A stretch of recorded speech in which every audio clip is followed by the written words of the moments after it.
Herkese merhaba, kanalıma hoş geldiniz. Bugün sizlere pembe nişastalı çatlak kurabiye tarifiyle geldim.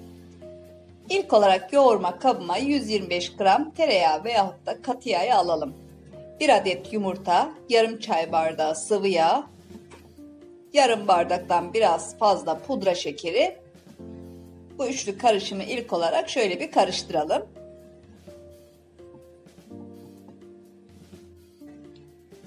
Bu videoda sizlerle ilk defa karşılaşıyorsak, bu videodan sonra kanalıma abone olarak bana destek verebilirsiniz. Beğeni ve yorumlarınızla da desteklerseniz beni çok mutlu edersiniz. Evet, şimdi burada 4 su bardağı pembe nişastam,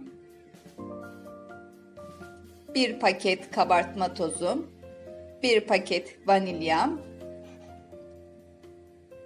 Onları da ekleyip yoğurmaya başlıyorum.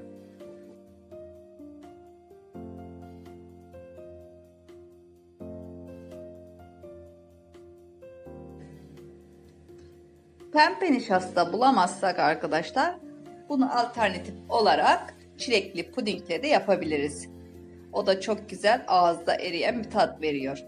Ceviz büyüklüğünde aldığım parçaları yuvarlayarak yağlı kağıt serdiğim tepsime aralıklarla diziyorum.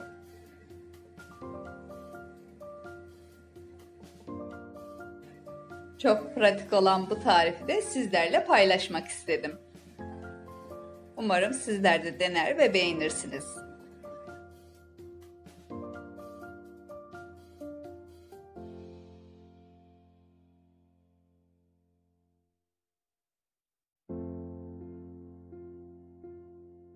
Verdiğim ölçüden bir tepsi kurabiye çıktı.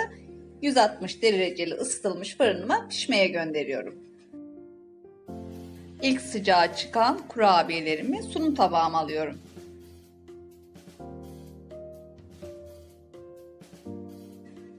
Sunum tabağıma aldığım kurabiyelerimi biraz da pudra şekeri serpiştiriyorum.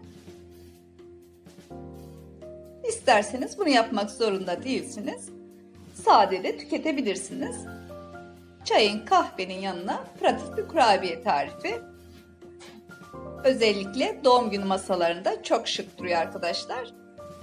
İnşallah sizler de değerlendirirsiniz bu tarifi. Bir sonraki videomda görüşmek üzere. Sağlıcakla kalın, hoşça kalın.